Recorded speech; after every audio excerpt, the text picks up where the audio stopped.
ফার্স্টে এখানে দিছে, বুকে দিছে। আচ্ছা এটা দেখাইতে পারবা না? আচ্ছা সে হাতে পায়েও কামড় দিছে। মানে করে এইখানে। সম্পর্কের আড়ালে লুকিয়েছিল এক হিংস্র পশু। লক্ষ্মীপুরে নিজের ঘরেই আপন খালুর নির্যাতনে শিকার হলেন এক তরুণী। ভুক্তভোগীর অভিযোগ, বাড়িতে কেউ না থাকায় সেই সুযোগে ঘরে ঢোকেন তার খালু। তিনি এলাকায় জামাল ডাক্তার নামে পরিচিত। ওষুধ খাওয়ার বাহানায় ঘরে ঢুকে হঠাৎ তিনি তরুণীর ওপর হামলা করেন। বাদ দিতাম, হ্যাঁ। বাদ দিছি, বাদ দেওয়ার পরে দিয়ে হে বাটা খেয়েছে, খাওয়ার পরে দিয়ে ওষুধ হে কে? লোকটা কে? খালু কে? Doctor, Jamal doctor.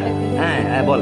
তো হরে এখানে ওষুধ খেয়েছে, আমি পানি দিছি, পানি দিয়ে ওষুধ খাওয়ার পরে দিয়ে যে ডন্ডুমে খাটের উপর হয়েছে, আমি সোফা গেছি, ফিরে যান ডন্ডুমে সোফা গেছে, এই খাটে গেছে। তখন আমি আমার খাটে এদিকে ফিরে চলে চাইতেছি, মানে মোবাইল দেখতেছি আর কি। মোবাইল দেখার পরে দিই এ মনে 2-3 মিনিটও অনেক, এর ভিতরে দিয়ে উড়িয়ে আমার গলার এই জায়গার সাথে গড়িয়ে তাকে ধর্ষণের চেষ্টা করা হয়। তরুণী বাধা দিলে তার উপর অমানসিক নির্যাতন চালানো হয়।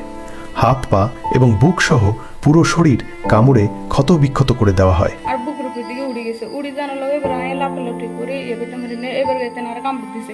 কোথায় কামড় দিছে সাই দেখি?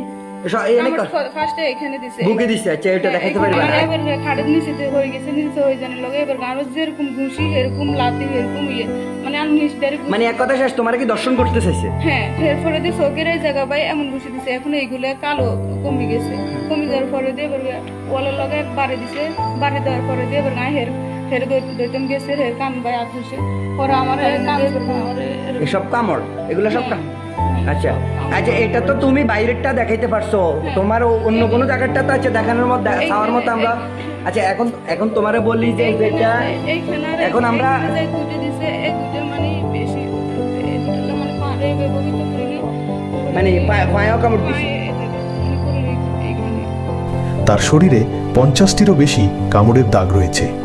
পরে প্রতিবেশীরা তাকে উদ্ধার করে হাসপাতালে ভর্তি করেন।